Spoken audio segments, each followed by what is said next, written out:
Bienvenidas, bienvenidos al Instituto Cervantes en nombre del director del Instituto, Luis García Montero. Les quiero dar las gracias por su asistencia a esta conferencia sobre Juan Ramón Jiménez, un autor que no necesita presentación ninguna, un clásico indiscutible de la literatura universal, de la poesía universal. Al que el Instituto Cervantes le lleva, abriendo su casa desde hace muchos años, ¿no? Desde los últimos 15 años, por ejemplo, puedo citar que se ha estudiado y se ha difundido su obra en Chicago, en Frankfurt, en Argel, en Orán, en Moscú, Tánger, Dublín, Hamburgo, Budapest, Tokio, Casablanca, Burdeos, Utrecht, Lisboa, Damasco. Nuestro, ahora que está cerrado, este centro, una de sus últimas actividades estuvo dedicada a Juan Ramón Jiménez. En Bruselas, El Cairo, Viena, Tel Aviv, Brasilia, Nueva York y Nueva Delhi, donde nuestra biblioteca le hace un homenaje estable tanto a él como a Zenobia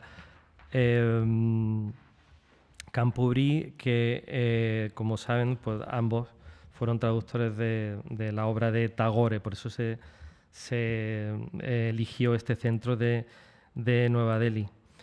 Y como él decía en aquel verso Inteligencia, dame el nombre exacto de las cosas, parafraseándolo, si dijéramos poesía, dame el nombre exacto de un poeta, pues sin duda nos daría, entre otros magníficos poetas del siglo XX, de la literatura universal, el de Juan Ramón Jiménez.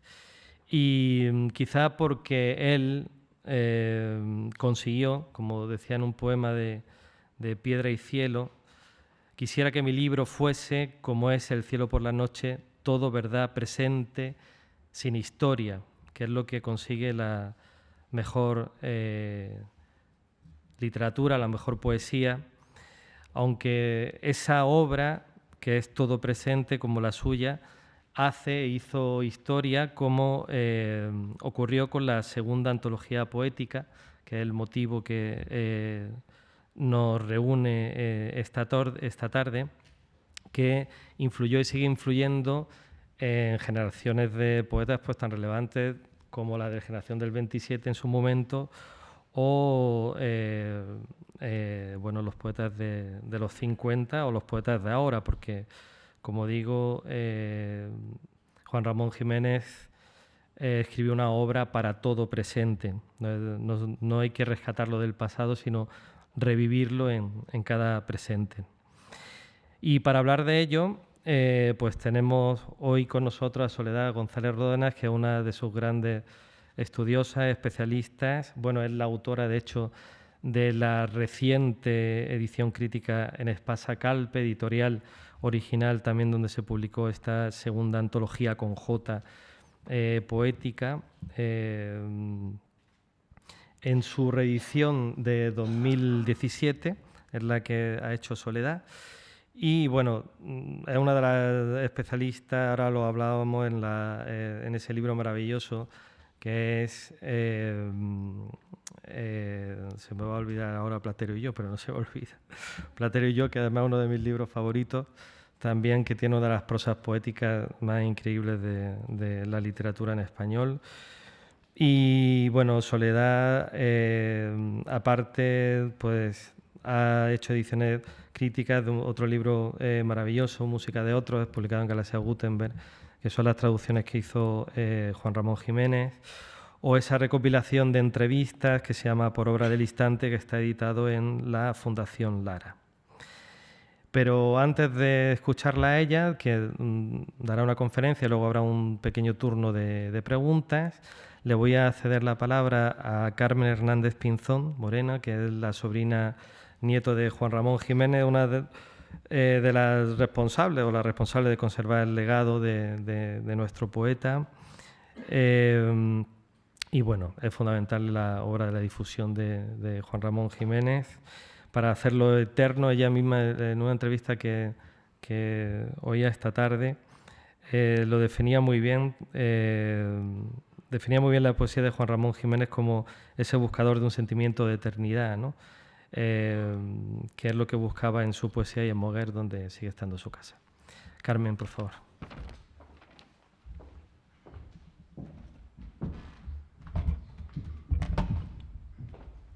Bueno, voy a ser muy breve porque creo que cuando tenemos el placer de escuchar a Soledad no hay que restarle ni un minuto, porque ella tiene pues una estupenda labor por delante y bueno, y nos va a comentar seguro cosas interesantes y que ignoramos, ¿no?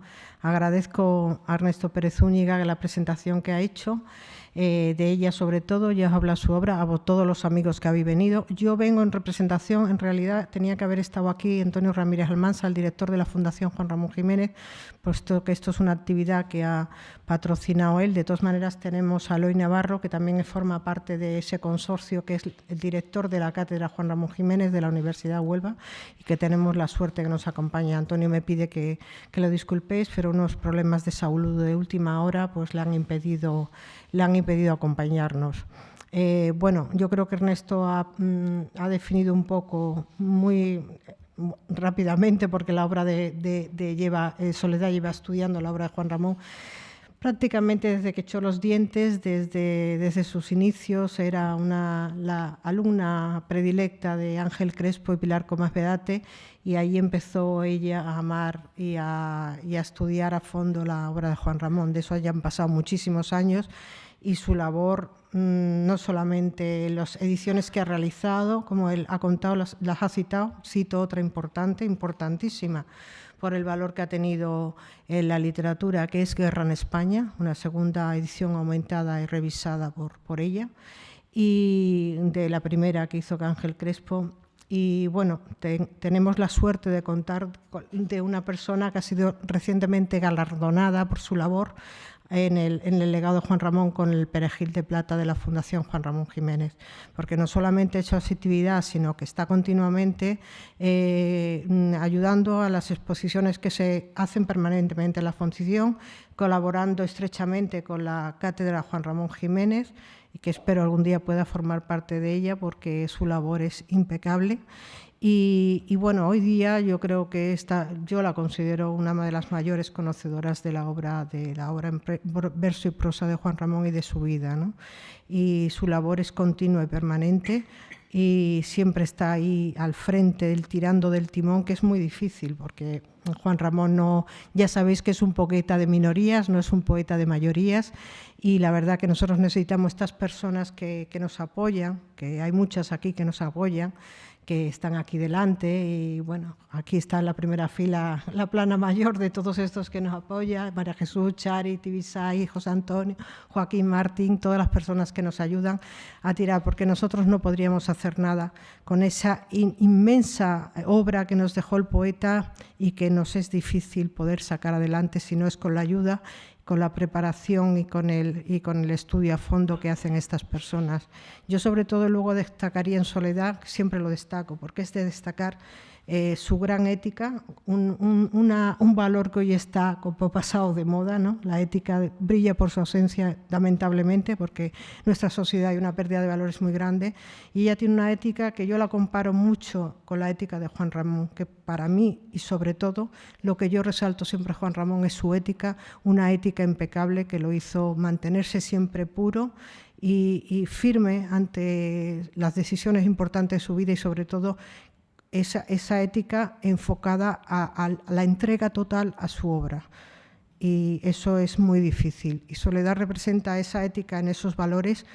Y luego algo muy, muy raro también en los intelectuales, lamentablemente, tremendamente generosa y siempre abierta a todos los que acuden a ella para informarse, para que la ayude, para que la apoye. Siempre está dispuesta a entregar. Yo, aparte la admiro como persona, como ser humano y como amiga, y la quiero un montón, porque es una persona que se da a querer y de la que también me siento querida por ella. Así que muchas gracias.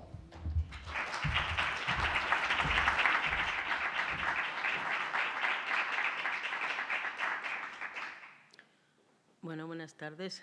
Muchas gracias por estas presentaciones tan enormemente amables y generosas.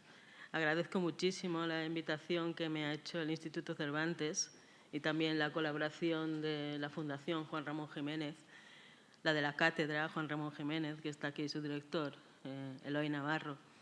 También la de algunos amigos importantes para mí y especialistas grandes en la obra de Juan Ramón, compañero José Antonio Espósito, que estoy muy contenta de que esté aquí y tengo con él pues unas vicisitudes y vivencias en los estudios juanramonianos pues inolvidables. Y también las de nuevos juanramonianos que hay por aquí, por la sala, la de María Jesús, también una gran especialista en la obra, y sobre todo la de Carmen Hernández Pinzón. Toda la amabilidad que ella derrocha conmigo, pues es para mí puro agradecimiento por lo muchísimo que me ayuda, ¿no? Sin su colaboración, pues no podría hacer el trabajo que hago, y se lo agradezco en el alma, ¿no? Y su generosidad y su amistad, ¿no? Y gracias a todos por estar hoy aquí, ¿no? Esta hora. Yo quería hablar hoy de un momento crucial en la obra de Juan Ramón Jiménez, que sería ese paso en el que decide superar de una vez ya su época melancólica, su época en la que arrastra un simbolismo francés de escuela que ha, digamos, repetido y abusado durante esos libros que van desde 1898 hasta prácticamente 1912, en que decide hacer un cambio y venirse a vivir a Madrid. Y ese otro momento crucial, que es el momento de 1913 en que conoce a Zenobia Camprubí y cambia su ritmo de vida, su tono vital, y el de su obra poco a poco empieza a mutar. Hay un momento enormemente importante que es el de la redacción, la escritura, la composición del diario de un poeta recién casado, en el cual va a haber una despedida de su obra de juventud y un momento en el que va a empezar a plantearse no solo qué tipo de poesía quiere hacer, sino cómo la quiere publicar. Ese momento, del 1916 hasta 1922, va a ser un impasse crucial, una frontera y un antes y un después, en el que encontraremos dos formas de poesía en Juan Ramón y dos formas de vida. Es 2018 un año de centenarios y Juan Ramón hay que estar, por suerte, celebrando, conmemorando centenarios varias veces y varios años. Ya tuvimos uno en 2014, el de Platero y yo, otro en 2017, el del diario de un poeta recién casado, y en 2018 se concluyó la redacción de Piedra y Cielo y se publicó Eternidades. También algo que pasa desapercibido es que 2018 es el centenario de ese momento en el que él cierra los poemas que se encuadran en la segunda antología poética. La segunda antología poética pasará a ser uno de los libros más importantes de la historia de la literatura española, de la historia de la poesía del siglo XX, y probablemente su estela aún esté en vigencia en el siglo XXI y lo seguirá estando durante mucho tiempo. Es uno de los libros más eternos de Juan Ramón. Sin embargo, no fue concebido sino como un libro transitorio, un libro que era simplemente un paso, digamos, de una época a otra, en la que se le pide que haga una selección de sus poemas, y en ese momento se ha de plantear qué es lo que salva y qué es lo que desecha para siempre y qué hace con su poesía en ese momento. Juan Ramón Jiménez recibirá dos invitaciones para hacer dos antologías fundamentales. La primera, Poesías escogidas, que le hace la Hispanic Society, a través de Archer Huntington. Después, en 1919, Manuel García Morente le hará una segunda invitación para que vuelva a publicar otra antología, la conocida como la segunda antología poética. No se puede entender la segunda antología poética sin antes haber hecho un paso desde el Diario de un poeta recién casado, Poesías escogidas y después este libro. Precisamente la primera vez que habla Juan Ramón Jiménez de provisionalidad en su obra, o sea, de que no está haciendo un libro terminal y cerrado y de que ese libro puede ser reescrito en cualquier momento y cambiado, va a ser en 1916, cuando redacta el Diario de un poeta recién casado, que se va a presentar como una especie de libro híbrido, mezcla de prosa, de verso, con muchos poemas, estampas, poemas en verso, podemos decir poemas que son estampas líricas, otros críticas, otras reflexiones, otras traducciones, otras máximas. Y él va a decir de este libro, este diario, más que ninguna obra mía, es un libro provisional. Es probable que más adelante, cuando me olvide de él y lo crea nuevo, lo corrija más, es decir, algo. Y es posible que le quite las leves correcciones que ahora le he hecho y lo deje casi en esencia. No sé lo que será. Sé que hoy me parece este libro mío un boceto de él mismo. No sé si boceto de más o de menos, que me quiero quitar de encima o de debajo para libertarme por este lado del alma y del cuerpo del mí reciente, molesto y sin reversión por ahora, de hace solo un año. En 1917 dirá esto. En 1942 sigue afirmando algo parecido.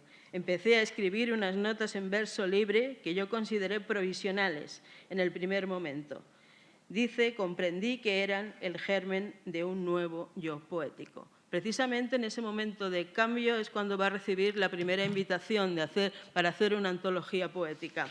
Esa antología poética va a suponer en él, como he dicho antes, un momento en el que ha de decidir muchas cuestiones. Es, ¿qué salva? ¿Qué salva de su obra y cómo lo salva? Precisamente las poesías escogidas con J, son las primeras J fuera de la normativa que aparece en su obra. En ese libro decidirá el famoso cambio ortográfico, en el cual aparecen no solo las J, sino otras simplificaciones. Aparecerá por primera vez también la cita como el astro sin aceleración y sin descanso. De momento la pone aún en alemán y luego la va a traducir en diferentes formas. Y también aparecerá la ramita de perejil de Joaquín Marco. Además, esta obra va a sorprender a propios y extraños, porque cuando empiezan a releerla sus seguidores se van a dar cuenta de que es una selección extremadamente limitada. Apenas había 427 poemas de todos los libros que había publicado hasta el momento, más 15 nuevos títulos aparecen en este libro que eran totalmente desconocidos.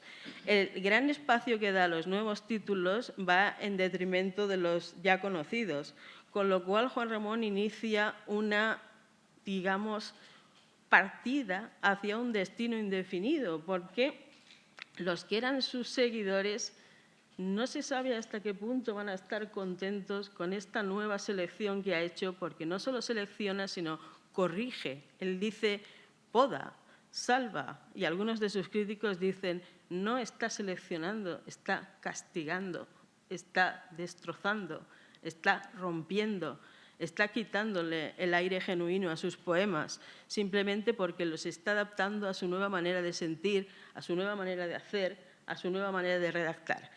Él, ante las críticas, se va a intentar defender de esto. Digamos que, además, que estas poesías escogidas habían sido editadas con sumo cuidado en un libro enormemente costoso a cargo de la Hispanic Society, dedicado para disgusto del mecenas al propio Huntington, que no le gustó esta dedicatoria y tuvo con Juan Ramón una serie de discusiones.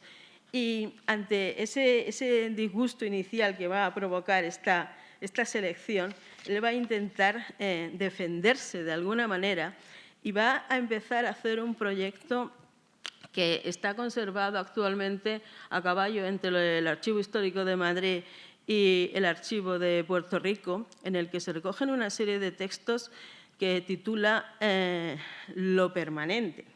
En lo permanente hay una serie de fragmentos, algunos de ellos publicados en Ideología, no el volumen que hizo Sánchez Romeralo, sino el de Emilio Ríos, Ideología 2, y otros aún siguen inéditos. El de la obra propia, estuvo inédito hasta que yo publiqué la segunda antología y lo incluí porque me parece muy representativo de lo que significa para él este cambio. Dice, al contrario de lo que suele decirse y creerse, no hay nada que aleje, diversifique, depure tanto como el constante retorno a la obra propia. No creo que un poema, un libro, deje al salir de uno cortado el hilo que lo ataba al propio corazón, a la propia frente, a uno mismo. Uno consigo mismo solo. Creo primero en el deleite, los deleites que retorna la obra propia. Cuanto sea para los otros puede serlo para uno. Y creo, además, en el beneficio recíproco entre uno y su obra, que la obra pasada nos modifica y nos mejora, que uno mejora y modifica siempre la obra pasada. Hay que terminar con los intereses eruditos, que si la obra se escribió en estas o las otras circunstancias, en tal o cual edad, con tales medios. No, la obra mejor en sí misma, con todos los márgenes blancos, y uno inclinado sobre ella con amor eterno, con eterno respeto, con eterna libertad, con voluntad eterna. Por tanto, va a marcar desde entonces una especie de simbiosis entre su vida y su obra, y siendo como es un autor que estiliza sentimientos, emociones y conocimiento y no transmite exactamente su biografía en su obra y no hace una obra ni política ni didáctica, habla de que su poesía es la historia tácita de su vida. Y la historia tácita de su vida ha de ir totalmente imbricada. A medida que evoluciona su vida, ha de evolucionar su obra, y no solo su obra presente, sino su obra pasada. O sea, tiene una especie de efectos, digamos, retroactivos. Esta idea la va a ir perfilando en numerosos textos. Uno de ellos es este, que también pertenece a Lo Permanente. Suelen decir los escritores holgazanes y los críticos lerdos que no se puede corregir lo escrito en otra fecha porque es desvirtuar las emociones y los sentimientos. Esto no es más que una cuestión de capacidad. Del mismo modo que puede uno hacerse la composición del lugar de una poesía ya escrita que de un paisaje o un suceso pasado. O es que no se escribe de lo pasado. Entre sus críticos más positivos va a estar precisamente Enrique Díez Canedo. Enrique Díez Canedo, cuando ve cómo ha cambiado los poemas que incluyen poesías escogidas, se va a dar cuenta de que Juan Ramón ha hecho una apuesta sumamente arriesgada, porque corre, digamos, el riesgo de perder sus antiguos seguidores y no ganar nuevos con esa poesía desnuda, estilizada, sobria, y hasta qué punto cuando un lector hace suyo un poema, lo recuerda, lo interioriza, luego el poeta se lo da cambiado, lo va a recibir con gusto o lo va a recibir bien. Es bastante arriesgado lo que está haciendo. Sin embargo, Díez Canedo, que es uno de sus mejores conocedores y sus críticos más, diría, acertados, dice que en estos poemas el pensamiento se hace más hondo, la visión más severa, la expresión más elíptica. Es una manera abreviada, ardua hasta en el metro, que domina en sus libros actuales y la que ha servido para llevar modificaciones a los demás. No indica otra cosa, este constante volver sobre lo escrito, sin un escrúpulo de pureza y un concepto de la poesía como arte que no en todos los poetas se da y aun suele tenerse a mengua. Muchos lectores, acabará diciendo, antiguos no gustarán, acaso, de esta concentración tan rica en sugestiones y volverán con gusto a las áreas tristes, a los jardines lejanos. No harán bien. En estas últimas poesías está todo el poeta y también el que escribió aquellos libros, pero las de ahora son más arduas, no se entregan al primero que llega, pero no defrauda al que las sabe cortejar. O sea, le pide a los lectores antiguos de Juan Ramón que hagan un esfuerzo para adaptarse al modo en el que él ha cambiado su poesía, porque dice que eso no va a defraudarles nunca. Otro de los autores que va a reconocer en esta nueva dinámica de la obra de Juan Ramón Jiménez un verdadero esfuerzo positivo será el propio Antonio Machado.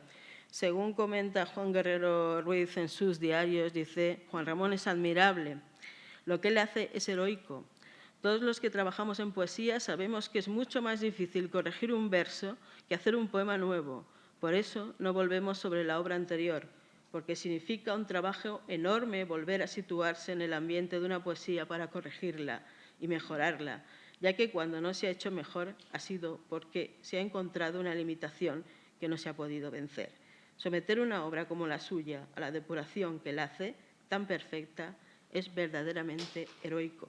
Yo lo admiro mucho.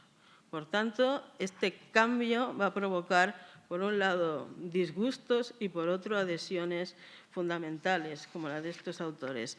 Realmente, ¿qué es lo que hizo Juan Ramón Jiménez en la segunda antología poética? Pues la segunda antología, como ya he dicho, es un libro hecho por encargo. Es una de las poquísimas veces que Juan Ramón hace un libro por encargo, este y el que le hizo Huntington, o sea, las dos grandes antologías que hace a lo largo de su vida. Manuel García Morente se la hará justo en el momento en que empieza la singladura de la editorial Calpe, en 1918, y le pedirá que haga una antología breve y que se ajustara un poco a los ideales de esta colección universal para un público amplio. Sin embargo, Juan Ramón no va a aprovechar el trabajo que ya había hecho en la primera antología y lo que va a hacer es ponerse de nuevo a corregir. Si miramos las fechas de edición, la Poesía escogida se publicó en el 17, la segunda antología poética en el 22. Sin embargo, realmente no hay tanta diferencia entre una y otra, porque se publicó la primera en el 17 y en el 18 ya empezó a preparar la segunda. O sea, hay apenas unos meses de diferencia entre una y otra. Sin embargo, no aprovecha el trabajo que había hecho y se vuelve otra vez a poner, a corregir, a enmendar y a seleccionar. Por tanto, no se puede decir que la segunda antología sea una reproducción de la primera, sino que él mismo dirá que es una edición disminuida y aumentada al mismo tiempo. Entonces, lo que hará es incluir más poesía de su primera época, porque se echaba mucho en falta en el primer libro, pero actualizarla, como él dice, depurarla, podarla y adaptarla a su nueva forma de entender la literatura. En principio, la antología debía tener unos 366 poemas, pero el proceso de redacción de este libro va a ser complejísimo. Empieza en 1919, más o menos, empieza a tomar las primeras decisiones y en 1922, a finales de 1922, es cuando acaba saliendo el libro. Hay 4 años de redacción, 4 años realmente dificultosos que provocaron que los empleados de la editorial Calpe casi se desquiciaran, porque es un libro extrañísimo. Si lo miramos bien, veremos que en la cubierta tiene una fecha, 1922, y en la portada tiene otra, 1920, simplemente porque empezó a imprimirse 2 años antes de publicarse. También veremos que la primera parte del libro está muy minuciosamente corregida, pero si vamos avanzando, las erratas van aumentando a medida que avanza el libro, porque los últimos cuadernos fueron ya, le dieron un ultimátum, le dijeron o los corrige usted o los corregimos nosotros y los imprimimos como nos parezca, porque no acababa nunca el trabajo. ¿Qué es lo que le llevó a Juan Ramón a no acabar este trabajo en el que se había comprometido? Pues simplemente que la segunda antología no es solo una antología. En el momento en que se pone a hacer esta antología, se da cuenta de que tiene que cambiar toda la forma en que está publicando su obra. Realmente la segunda antología es el último gran libro que publica, y después se lo publicará Platero y yo y otras antologías como Poesía y Belleza, y va a cambiar totalmente la concepción de cómo debe difundirse su obra, a través de cuadernos, a través de diarios, a través… ¿Qué tiene que hacer con su obra? Se lo plantea entonces, cuando intenta ver qué tiene que recuperar y qué tiene que mantener de su propia obra poética. Le resulta incluso un problema ponerle un título. Ensaya, conté hasta 11 títulos distintos de los que anotó en sus apuntes, y siempre aparecían en las palabras, las he copiado aquí, sencillas y espontáneas, antología, segunda y sobre todo provisional. Él quería que apareciera la palabra provisional por todas partes. Al final parece que la que apunta que más le gusta es segunda antología poética, entre paréntesis provisional, 1898-1919. Al final no pudo incluir libros de 1919 y la cerró en 1918, porque cerrarla en 1919 le hubiera supuesto nuevos retrasos editoriales y ya no le admitían más demora. La segunda antología es muy importante leer las notas y la carta prólogo que hay. Las notas de la segunda antología, él va a justificar, en cierta manera, que esta antología sea, como él dice, transitoria, a pesar de que en ella hay una vocación de permanencia. Dice, ¿son estas poesías las mejores? En el prólogo digo más sencillas y espontáneas de mi obra poética, publicada desde 1898 a 1918. Qué cosa tan difícil de contestar. ¿Qué es una poesía mejor? ¿La que nos gusta más? ¿Gusta lo mismo una poesía hoy que mañana? ¿Esta tarde al sol que anoche con luna? ¿En la calle o dentro de la casa? ¿O en una misma hora? Los sentidos secretos de cada una, que cada una encierra, ¿los hemos entrevisto todos de una vez? ¿O al menos hemos entrevisto una vez el más agudo? Yo no me atrevo a asegurar que esta tarde me parezca cualquiera de esas 522 poesías la más representativa de lo que ella en mi obra representa.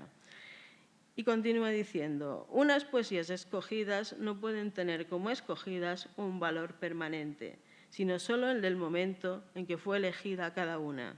Así, más que una selección de poesías, podría llamarse este libro una antología de momentos transitorios. Al titularlo Segunda Antología Poética lo he hecho con esta misma intención. Quizás habría hecho mejor subtitulándolo sencillamente 522 poesías o algunas poesías. Acaba diciendo, la verdadera selección poética sería aquella que imposible, que representara sintéticamente la serie de los sentidos más bellos de cada poesía, es decir, de los instantes mejores, más agudamente bellos de la vida de un poeta. La cuestión es que la instantaneidad en Juan Ramón tiene una vocación eterna, o sea, conlleva en sí mismo una metamorfosis. Entonces, ¿en qué momento ha de parar este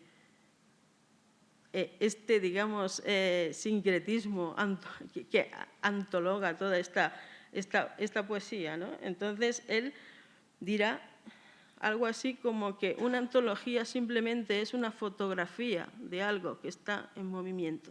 O sea, no lo podemos considerar que eso sea eterno, sino solo un valor perecedero de un momento concreto. También de la carta prólogo que aparece en esta antología podemos deducir que García Morente le había pedido una antología muy sencilla y para un público muy amplio. Le había pedido un compendio como una breve y asequible a un público general y se barajan conceptos como un punto de vista popular, espontaneidad y sencillez y llegar fácilmente a todos. Juan Ramón, cuando le pide esto, se va a plantear qué es exactamente lo sencillo y lo espontáneo y quiénes son todos y a quién hay que llegar exactamente.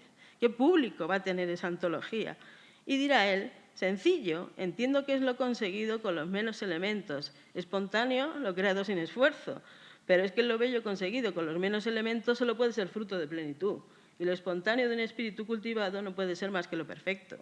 A menos que se exija para conseguir eso que suele llamarse sencillo y espontáneo, la incultura y la pereza. O sea, la sencillez, la espontaneidad, no puede ser un camino abreviado hacia lo superficial.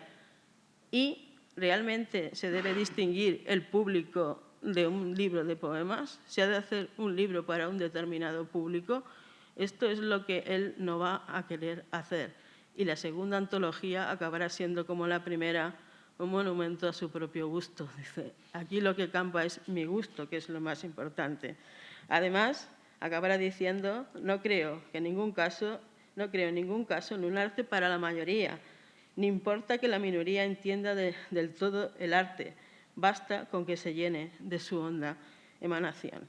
Le habían pedido una antología que debía ser un compendio muy baratito para un público general y que fuera popular. Acabó dedicándola a la minoría siempre. Por tanto, el que debía ser su libro más universal para un público general, para que lo entendiera todo el mundo, yo creo que esto lo hizo como una ironía o como casi como una llamada de atención contra la propia colección, ¿no? Pues diciendo, ¿se puede hacer realmente un libro para un determinado público? La poesía, dirá, es un arte de minorías, luego ampliará o cambiará, mejor dicho, esta dedicatoria a la inmensa minoría, dirá, ¿no? Pero más o menos viene a decir lo mismo. Es que él escribe para un determinado público que lo comprende, que lo sigue, y el que no lo comprenda algo le quedará, pero no puede rebajarse para llegar a él. No va a hacer un tipo de poesía amoldada a un tipo de público. Igual que decía que Platero no era un libro para niños, pero que los niños algo entenderían de él, y con eso bastaba. Por tanto, la segunda antología poética no será para Juan Ramón más que un libro circunstancial. Me llama muchísimo la atención las poquísimas veces que habla de este libro. Apenas habla de él, jamás lo menciona, no hace comentarios, en las entrevistas no aparece. Habla mucho de Platero, habla mucho del diario, habla de Piedra y Cielo, habla de Españoles de Tres Mundos, habla de distintos libros, pero escasísimas veces se refiere a la segunda antología, simplemente porque para él era un libro más que había hecho y además solo se dedicó a cuidar la edición de 1922. Que esto es una curiosidad, es la única que estuvo a su cuidado. Hay 40 ediciones posteriores, ninguna de las cuales miró. O sea que la edición única y la única que le interesó hacer fue esa del 22 y la dejó ahí como un hito, como una muestra de su poesía en ese momento, pero que no debía pasar de ahí. O sea, solamente como el que publica las poesías en un periódico. Y es una hoja volandera que no debería trascender más, ¿no? Dice, está fraguado en un momento en el que decide corregir todos los poemas anteriores a 1913 y empieza a concebir, por tanto, su obra como un ente vivo, en un continuo proceso de transformación. También se le criticó muchísimo pues, que no fuera una antología equilibrada, porque no había la misma representación de todos los poemas. Y él va a decir, dejo más poesías de los libros de hoy porque vivo en cada año por 10 años de antes. O sea, considera que su vida, a partir de que vuelve a Madrid en 1913, sobre todo a partir de su boda con Zenobia Camprubí, su matrimonio, cada año de los que vive tan intensamente y hace una poesía de tanta calidad que a él le parece que lo demás debe ser un poco arrinconado y minimizado, porque dice que está viviendo ahora vida de todas clases, vida, lecturas, viajes, paseos, meditación, idiomas y dice también muerte. A lo que añade, dice, antes hacía libros esenciales cada 8 o 10 años, ahora cada año, todos son esenciales.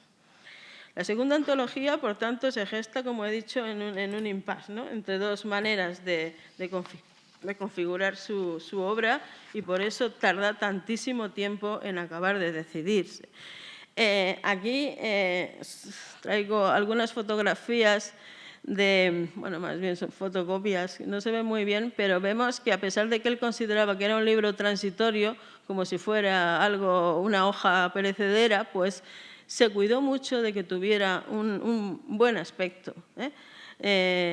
Diseña las portadas. Aquí tenemos la lista de todos los títulos que quería que hubiera en este libro, y vemos que siempre es algunas poesías, provisional, provisional, provisional, sencillas, espontáneas, repite muchísimas veces la palabra provisional. Al final de la hoja está el título que parece que decide, porque hay entre paréntesis un sí, ¿no? Segunda antología poética, provisional, los años y el sí al lado. Otras de las, esto está en el Archivo Histórico de Madrid, pues están cómo debían componerse los tipos, cómo debían distribuirse los poemas. Dice, además, en la tercera hoja, en el último párrafo, quiero hacer un libro perfecto. Cálculo de páginas, tantas líneas por páginas, ¿no? Pues, por tanto, tiene una vocación de perfección. Digamos, la editorial Calpe tenía unos medios muy pobres, editaba con un papel muy tasado y de mala calidad, pero él aún así quiso hacer una distribución de este libro y de sus poemas que tipográficamente fuera muy legible, y él dice con vocación de perfección. Estas páginas están guardadas en el Archivo de Puerto Rico, por lo tanto son las pruebas, las galeradas. Hizo innumerables correcciones para, como he dicho, desesperación de los operarios de la imprenta Calpe, porque cada vez que le mandaban las pruebas no solo corregía las erratas, sino añadía poemas, quitaba, corregía y variaba las versiones de los poemas. Y vamos, es minuciosísimo el trabajo que hizo. Y como digo, sorprendentemente lo que peor está son las últimas 9 cuadernos, porque parece que los corrigió mucho más deprisa.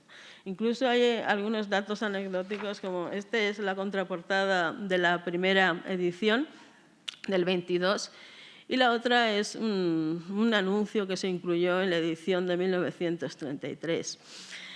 Juan Ramón detestaba el diseño de la Universal, precisamente porque en las últimas páginas ponían anuncios, y poner en un libro de Juan Ramón un anuncio de los toros de José María de Cossío, eso deja de ser un poco tremendo para él, que detestaba, como decíamos, los toros, ¿no? Entonces, en una de las páginas, cuando corrige, hace una anotación que dice encuadernar varios ejemplares quitando las cubiertas y las hojas de anuncios, espanto, en verde, o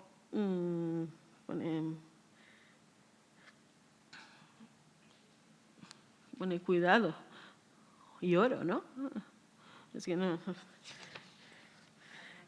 En verde, dorado, perdón, dorado y oro. En verde, dorado y oro. También dice, suplico que no pongan páginas de anuncios feos. Gracias, lo tenéis ahí debajo del... De todas maneras, no se salió con la suya y los anuncios feos estuvieron todo el tiempo. Si alguno ha visto, no la he traído la que tengo porque se me rompe a pedazos, pero el papel era de tan mala calidad que las primeras ediciones que se conservan se caen a pedazos, ¿no? Y él intenta casi olvidar esta antología. Cuando se publicó en 1933, parece que no puso mucho cuidado en ella. Hizo un contrato con la editorial Calpe que permitía a esta empresa volver a reeditar la edición sin pedirle permiso. Y vemos ahí distintas cubiertas, las poesías escogidas en un libro exquisito, con tela parafinada, papel perjurado y unos tipos muy holgada en su composición. La segunda antología, en rústica, pues pero como he dicho, era un libro para poderlo comprar por unos céntimos, ¿no? Tenemos aquí otra edición de 1933, la edición de Leopoldo de Luis, que conservó toda su vida, la compró y dijo que la llevó durante toda la Guerra Civil e incluso en momentos que estuvo en la cárcel, ¿no? También hay una edición de 1945, esta de color morado, que va a ser muy polémica por lo que voy a decir a continuación, y después la antología poética que se publicó en Losada, que es la misma que la segunda antología. Cuando Juan Ramón va al exilio, Losada empieza a volver a publicar sus libros, solo publica los posteriores a 1913 y cuando le piden que haga una antología nueva, él dice que no se ve con fuerzas, que no se ve con ánimos y que no tiene en ese momento los libros que necesita y deciden en ese momento volver a reimprimir en Losada la segunda antología poética que le pondrá antología poética. Desde entonces se han hecho, como he dicho, 40 ediciones. Los textos de todas esas ediciones pasaron por las manos de los operarios, pero no las suyas. La única antología que él autorizó después de la del 33 fue la antología poética de Losada. Las demás, podríamos decir, no sé si entre comillas o sin ellas, que son literalmente piratas, hasta las actuales en que sus herederos pues, regularizaron los contratos con Espasa Calpe. De hecho, hay alguna carta verdaderamente polémica en la que Zenobia se queja muchísimo de esta edición que se hizo en 1945, en la cual apareció junto con otra de lujo, lo he puesto en la foto, esta, que ellos no llegaron ni siquiera a ver ni a tener en sus manos. Encuadernada en piel, es igual que la otra, con un papel de más calidad y aquí pintado de oro, ¿no? Dice Zenobia el 5 de septiembre del 45, la antología de Calpe no podía ser más fea. Hemos recibido un ejemplar corriente, el Malva, que es este de las filigranas, no el de lujo, que es, Juan Ramón está bastante indignado de que se hayan atrevido a hacer una edición de lujo, pues para eso no tienen autorización ni derecho. Por 900 pesetas que pagaban de una vez los editores, ya bastante tienen con la edición popular. O sea, por todas las ediciones que se hicieron de la segunda antología, solo recibieron 900 pesetas. Este fragmento aparece en una carta que le escribe a Juan Guerrero y a Guillermo de Torre le dirá en 1952. Vino la guerra y todo quedó como usted sabe. No pudimos exigir nada sobre la antología porque no había contrato firmado. Es claro que moralmente se trata de un fraude. En ese libro, porque se han hecho ya 5 ediciones sin pagar por cada una la cantidad que se pagó por la primera como mínimo. Este es uno de tantos asuntos malos que tuvimos en la guerra. Por tanto, la antología sigue andando sin permiso de su autor y sin cobrar absolutamente nada por ello. La única que autorizará es, como digo, esta antología. Llama la atención porque arriba he puesto la nota original que escribió Juan Ramón Jiménez para dar la pauta a Guillermo de Torre, que coordinaba las ediciones de Losada, y finalmente aparecerá con esta nota. Esta antología poética de Juan Ramón Jiménez se publica ahora en la misma forma, con idéntico contenido que en su primera edición de 1922. Eso quiere decir que la edición de 1922 es la única que estuvo a su cargo. Si comparamos los textos, veremos que ya en la del 33 hay más erratas que en la del 22. Y a partir de ahí, la sucesión de erratas es absolutamente inmensa, hasta que algunos poemas dicen o dan mensajes totalmente contrarios a lo que quieren decir. Ponen sí donde hay no, y cuestiones así, ¿no? Yo intenté en esta última edición que hice subsanar todos esos errores. Además, los cambios de puntuación son inmensos. De todas las antologías que se publicaron, la de Losada es la más perfecta, la más correcta. Y parece ser que ni siquiera la corrigió él. Llega a decir en una nota que le escribe a Guillermo de Torre, haga el favor de corregirla usted mismo lo mejor que pueda, porque si yo me pongo a corregirla, la volveré a cambiar. he empezado a corregir, dice, y lo he tenido que dejar. Empezó a corregir las galeradas y lo tuvo que dejar, y se lo comenta Guillermo de Torre. Haga usted los libros como mejor le parezca, porque le supone un enorme disgusto estar publicando esos libros que él ya tendría que haber cambiado. Y lo hace simplemente porque hay una demanda de su obra y precisamente también porque él tiene dificultades económicas que ha de subsanar de alguna manera. Y una es, por un lado, haciendo conferencias y clases, y otra, permitiendo a Losada que publicara estos libros posteriores al 13, incluida la antología. Dice, el autor ha preferido no modificarla, ya que cualquier alteración en un libro de hace 20 y tantos años hubiera sido demasiado complicada. La editorial Losada, además de incluir en la biblioteca contemporánea los libros principales hoy agotados de Juan Ramón Jiménez, publicará en breve un libro grande con material escogido de prosa y verso y numerosas páginas inéditas, que abarca su producción literaria desde 1895 hasta 1944. Este libro jamás apareció. Es uno de los proyectos que anunció Juan Ramón que no llegó a hacerse.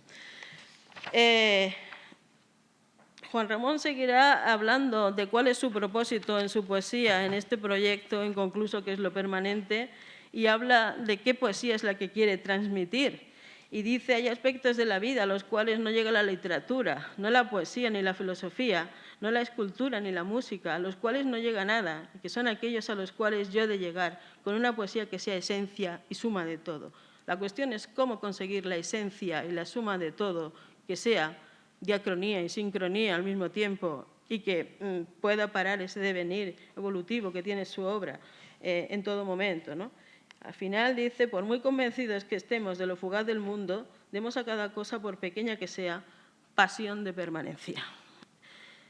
La segunda antología, finalmente, es el único libro, ocurrió algo curiosísimo con este libro, y es que una vez exiliado Juan Ramón, su obra en España deja de publicarse incluso Platero y yo. La última edición se hace en el 36, al borde de la Guerra Civil. Y como Espasa Calpe va a decidir publicar por su cuenta esa selección sin pedirle ni siquiera permiso, los poetas jóvenes va a ser la única referencia que tengan de su obra. Con lo cual, a pesar del disgusto de Juan Ramón y de que él no quería que esa obra se siguiera publicando en España, se va a convertir en un libro de absoluta referencia para los nuevos poetas españoles, porque es que es lo único que podían conseguir. También llegaban los libros de Losada, pero los libros de Losada eran sumamente caros, mientras que los de Espasa Calpe se podían comprar por un precio bajísimo. La segunda antología, por tanto, logró resucitar al poeta, porque era la única manera de acceder a él, pero de una manera totalmente parcial, porque la segunda antología solo son sus libros hasta 1918. O sea, todo lo demás estaba siendo absolutamente obviado en España, entre otras cosas porque él no lo estaba publicando. Como digo, decide no publicar libros completos, sino selecciones misceláneas, y además este escrúpulo por publicar su obra pues le va a llevar a que circule muy poco. Además, parte de sus discípulos, la generación del 27, los cercanos a Neruda, pues van a ir despreciando un poco a Juan Ramón, y Juan Ramón en España solo va a ser leído por una nueva línea de poetas que van a apartarse un poco de la poesía social, de la poesía de tipo ideológico, y van a apostar de nuevo por lo que Juan Ramón llama el espíritu vuelve a la poesía española. La primera, quizás en hacerlo notablemente, no es una poeta, sino una novelista, Carmen Laforet. Carmen Laforet empieza su libro Nada, citando el poema Nada de Juan Ramón Jiménez, y a que le da título al libro. Entonces, en 1945, Juan Ramón se dará cuenta de que hay algunos jóvenes que lo siguen en el país. se dará cuenta y contactará con poetas como Valverde, como José Hierro, y a partir de ahí se hará un lugar. Juan Ramón nunca va a volver a España vivo, pero va a intentar volver a través de los jóvenes. Hace un doble salto generacional. Sus discípulos naturales lo han dejado arrinconado y aparecen otros inesperados, como una especie de herederos, diría insólitos, ¿no? Él le produce una enorme alegría que esta gente le pidan, estos nuevos poetas le pidan colaboraciones para sus revistas, ¿no? Pero a pesar de que él continúa publicando su obra nueva posterior a 1918, ese libro va a quedar ahí como algo, diríamos, crucial dentro de su poesía. Muchas veces he oído a poetas como Gamoneda, como Brines, incluso a Ángel Crespo, a Valente, ¿no? Decir que el libro que habían leído realmente era la segunda antología, que era el único libro que conocían y que tenían. O sea que la poesía de Juan Ramón Jiménez posterior al 18 era desconocida. Hay muy pocos autores, muy pocos poetas que se hayan adentrado en la lectura de su lírica de una Atlántida, o sea, toda la poesía posterior al 36 o la Estación Total. De los poquísimos, quizás sean Valente y Crespo los más notables, pero queda aún una parte de Juan Ramón por recibir en la poesía española contemporánea, por asimilar y por absorber, ¿no? Porque se quedó ahí como fosilizado y a él incluso decía, es que no conocen mis libros, solo conocen hasta 1918 y una selección, ¿no? Por lo tanto, ese momento transitorio de Juan Ramón se va a convertir en un momento eterno para la poesía española. Es para él una obra transitoria y es una obra para los demás imperecedera, a pesar de que su voluntad no era esta. Es un libro que echa a andar solo, que crece solo, que llega al público solo por la piratería de una editorial poco leal, pero que al final le acaba haciendo una especie de favor. Su poesía no se acaba de conocer del todo y, como digo, aún le falta un momento de asimilación o de recepción de toda esta evolución que hace a partir del 36, ¿no? Aquí simplemente comento pues que antes, desde 1923, que son los años en que aparecen otras dos antologías, Poesía y Belleza, deja de publicar sus obras en forma de libro y antes de esa fecha había publicado 23 libros, mientras que después de esa fecha son contados los que hace, ¿no? Simplemente Canción, el primero de unas obras completas que no pudo concluir, Españoles de Tres Mundos, una obra en prosa, de retratos. Luego comienza a volver a reeditar a partir del 44 en Losada libros antiguos, pero ninguno de los nuevos. Voces de mi copla aparece en el 45, otra antología. El único libro nuevo que aparece entero es La Estación Total con las canciones de La Nueva Luz y un cuento, El Zaratán, los romances de Coral Gables, una parte de la lírica de una Atlántida, Animal de fondo, una parte de Dios deseado y deseante y un poema, Espacio. Después, la tercera antología poética, a pesar de que recoge una selección de toda su obra, no ha tenido de ninguna manera la repercusión que la segunda, aparte de que es discutible hasta qué punto Juan Ramón intervino o no en esa antología y hasta qué punto es obra de Eugenio Florit y de la colaboración con Zenobia, ¿no? ¿Qué pasó exactamente con su obra posterior? Pues tendría que empezar una conferencia nueva, ¿no? Porque en la organización de su obra se va a plantear pues como, diría un retraso de esa obra en pro de un conjunto total que no consigue nunca publicar, ¿no? Siempre dice que va a publicar su obra completa, no sus obras completas. O sea, su obra es solo una de partes complementarias y que en algún momento ha de parar. y ha de concluir. Sin embargo, nunca va a encontrar ese momento.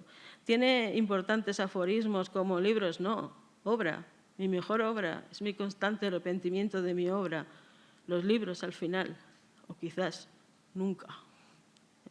Su obra a partir de los años 20 se va a publicar, solo os paso algunas diapositivas con las formas que va a adquirir en publicaciones periódicas, en revistas como Índice, como España, como la Gaceta Literaria, son todo antologías de prosa y verso, en el Heraldo de Madrid, luego los famosos cuadernos que son un modelo de edición, pero que no consigue mantener por la enorme carestía de estas ediciones y porque tenían una repercusión muy limitada. Unidad, están todos, obra en marcha, presente, sucesión, unidad. Es la única manera de llegar a Juan Ramón era a través de estos cuadernos misceláneos y era muy complicado hacerlo, con lo cual él mismo se va a autolimitar y más que promocionar su propia obra, la limita su difusión. En uno de los textos que compone para la ordenación de su obra, acabará concluyendo que la única forma de organizar esta obra no sería a través de libros ni a través de publicaciones periódicas, sino en forma de diario poético. Dirá, se ha criticado muchas veces en diversos sentidos mi volubilidad en la forma de publicar mi obra poética. Detractores y amigos tienen razón, porque esto es a la vez virtud y vicio. Cuando yo, en la dedicatoria de mi libro provisional, vuelvo a decir Piedra y Cielo, le dije a José Ortega y Gasset, voluble, lo permanente, se lo dije en sentido goetiano de elogio. Mi gusto hubiera sido publicar mi obra en un diario, dirigiéndome a la inmensa minoría que me sugirió Antonio María Chalar. Después vendrían las partes del libro, luego los libros individuales, luego los cíclicos y al fin el libro único. Cuando se tiene una inmensa obra trazada como yo, piensa uno en las diversas formas de darlo sin acertarla mejor. El libro orgánico, el libro por materias, el mar, el amor, el libro por géneros, romances.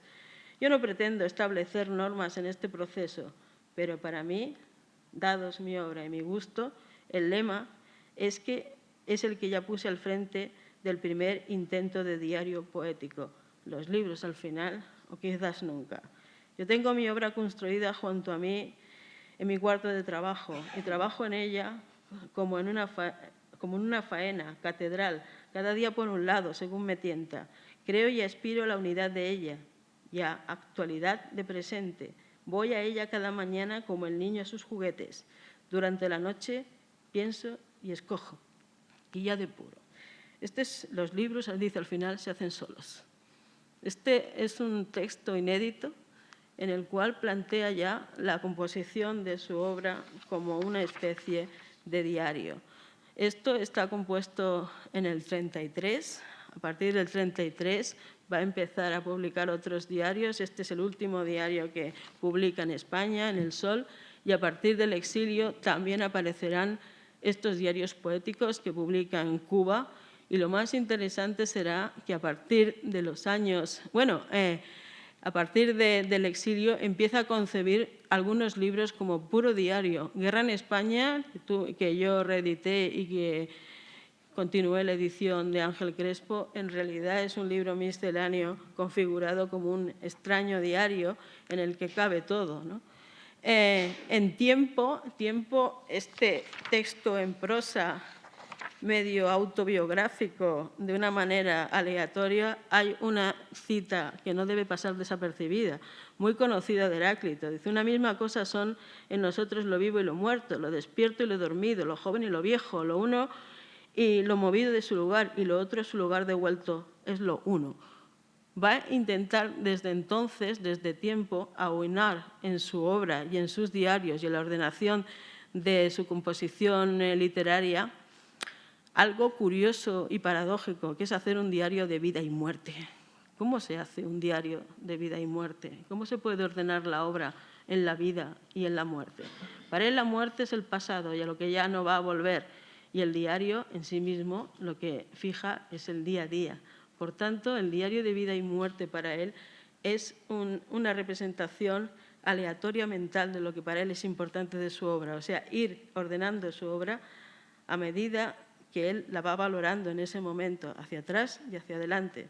Es algo curioso y extraño que no consigue perfilar del todo en los últimos años de su vida e intenta en algunos proyectos publicar estos diarios de vida y muerte. Tiene varios intentos a lo largo de su existencia y en los archivos, sobre todo, quedan muchos apuntes sobre cómo ordenar su obra poética de manera que sea un diario del pasado y del presente al mismo tiempo, ¿no? Hay algún proyecto inédito en sus archivos, como este, Destino, diario de vida y muerte, y dice: mi destino es revivir. Dice: algún que otro muerto de nacimiento dice por ahí que yo no vivo.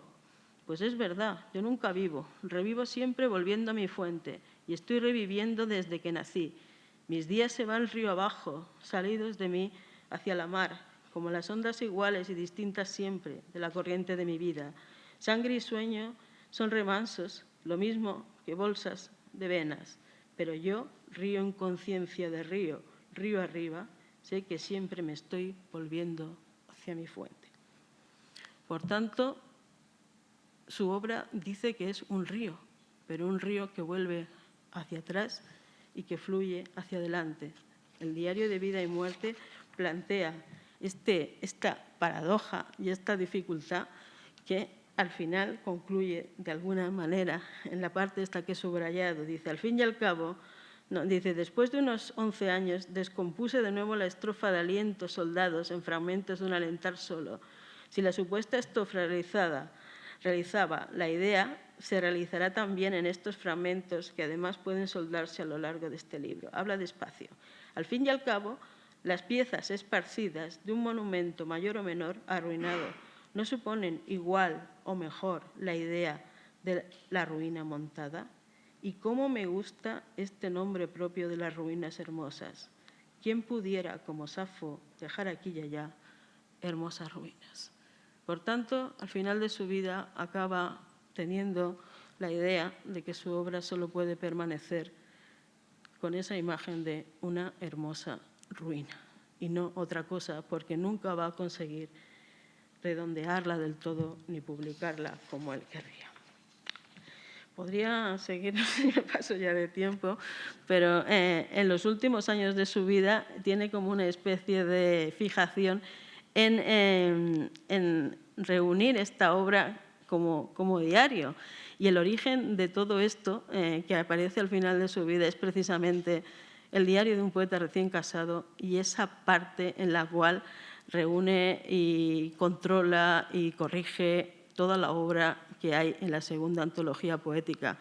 Ese libro que vuelvo a insistir en que para él no era más que provisional y que para nosotros ha quedado como un punto de referencia indiscutible y eterna. Muchas gracias.